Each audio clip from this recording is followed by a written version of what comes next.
Well, we saw all the scenes last night, Israelis and Palestinians celebrating after the news that a ceasefire deal has been reached between Israel and Hamas.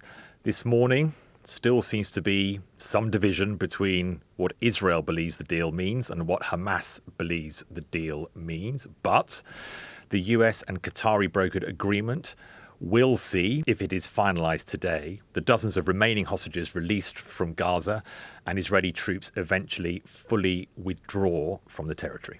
So we spoke, Kamal, didn't we, on Monday's episode about the role that Donald Trump has played in all this. Has this all been precipitated by his imminent second presidency, which kicks off after the inauguration on Monday? Let's not forget that the president-elect had promised that, and I quote, all hell will break out if all the hostages weren't released from Gaza by the time of his inauguration. And since news broke of a ceasefire on Wednesday evening, many have hailed Trump's unpredictability and his straight-talking Middle East envoy Steve Witkoff as deciding factors in getting the deal over the line. But of course, this is Joe Biden's swan song. He's leaving the White House for the final time over the weekend. He's been keen to take credit. Let's hear some of his speech at the White House yesterday. This is the ceasefire agreement I introduced last spring. Today, Hamas and Israel have agreed to that ceasefire agreement and the whole ending the war. You know, those of you who have followed the negotiations can attest the road to this deal has not been easy.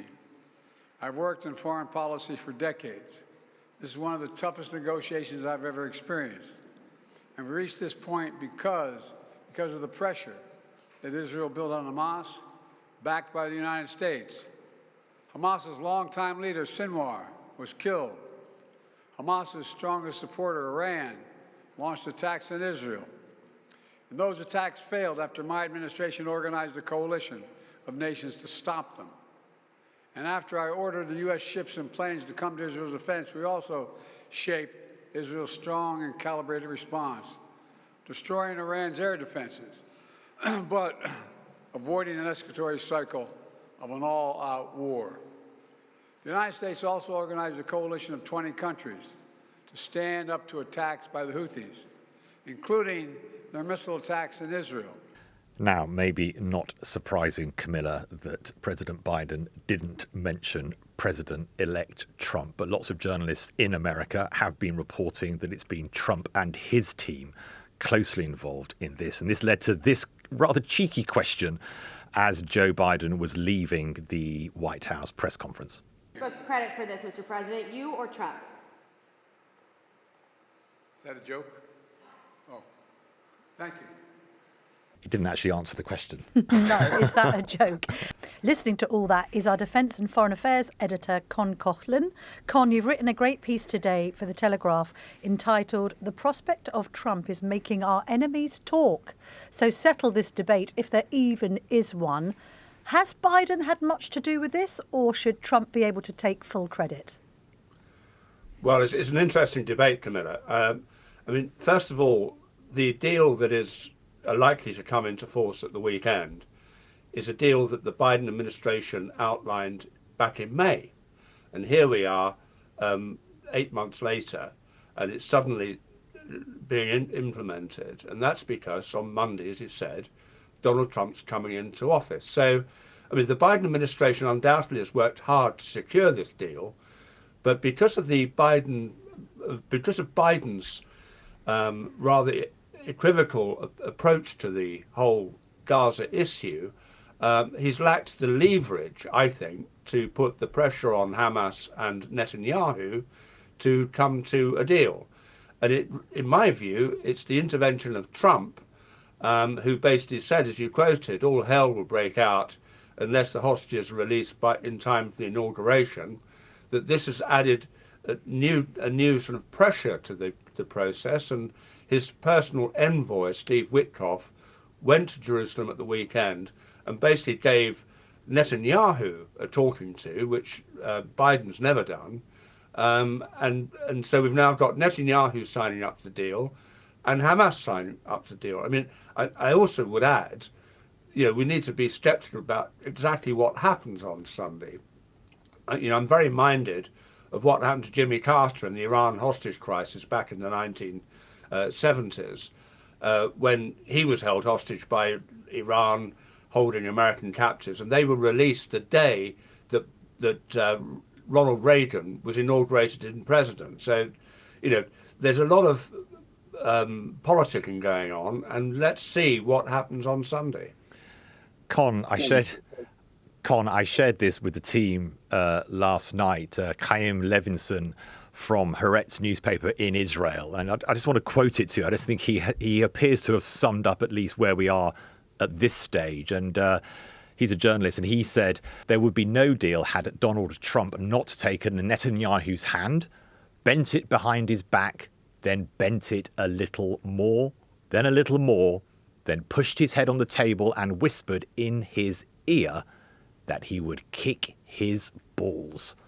It's a shame Biden didn't realize this a long time ago. I mean, Con, Donald Trump, a lot of people have criticized on the left and in the Democrats that Donald Trump is a risk to world peace. But you extend beyond not just what you write about Israel, Hamas in today's column, but you actually connect it to Ukraine as well. And that actually, as you say, it's not just the enemies talking between Israel and Hamas, but actually Russia and Ukraine, and that his effect could actually be moving the world to having fewer conflicts, not more conflicts.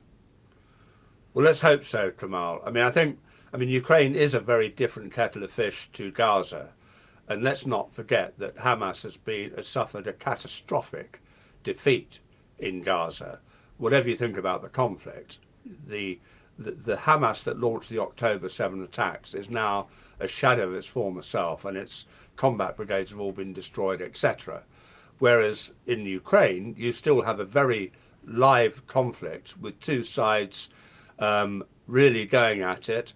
As we hear from Dominic Nichols, both sides are trying very hard to gain an advantage on the battlefield. This conflict's still got a long way to go. So when Trump takes office next week and says he wants to end this war within 24 hours, he's going to reflect that this is actually going to be a lot more challenging. And we'll have to see whether he can use the same pressure that he's clearly used on Netanyahu to make Putin see sense and stop his attempt to conquer Ukraine. Also, Con, there could be potential conflicts ahead, not with enemies, but with allies. Because how are NATO countries going to respond to his demands on defence spending? Well, that's a very good question. And, we know from the first term Trump presidency that he's very concerned that Europe is basically not paying for its defence. And he doesn't get much credit for this, but it was because of Trump. And I think that when he was last in office, only about 6 NATO member states of the 28 alliance were paying their fair share. That's gone up to over 20, and that's the Trump effect. So, things are moving in the right direction, but Trump is now talking about countries spending 5% of GDP on defence, which nobody in Europe is prepared to spend. So I think, NATO, the European NATO alliance, is going to find itself having a very difficult time with the incoming Trump administration on these issues. We know that Poland, I think, is the only country in Europe and in NATO which is even approaching 5%. I think it's in the mid 4% on GDP spent on defence. I feel, Camilla, it all feels a little bit, after the Lord Mayor's show, the fact that Keir Starmer's gone today to meet Volodymyr Zelensky. Do listen to that in more detail on our sister podcast, Ukraine the Latest, where they'll be taking apart why has Keir Starmer gone today. But Con, Trump is the only one, is he not? If you look at the fact, as I say, of Starmer going there today, that really is rather irrelevant when it comes to it. Can Europe really come together in any way to also put pressure on? Or is it really absolutely what Trump decides is what happens in Ukraine, Russia? Well, then we come to the rather interesting issue of Lord Mandelson becoming our next British ambassador to Washington, because it's really Mandelson who will be required to try and have a word in Donald Trump's ear. And I think that's going to be a really interesting dynamic, because we all know that Mandelson's made his career in Europe. He's a great Europhile, and Trump is the opposite. And if we're relying on Peter Mandelson to try and put the British government's case to the Trump administration on really important issues like Ukraine, you wonder just what that outcome is going to be. Con Coughlin, thank you very much indeed, as ever, for your expertise in these world affairs. Lovely to speak to you on the Daily Tea. My pleasure.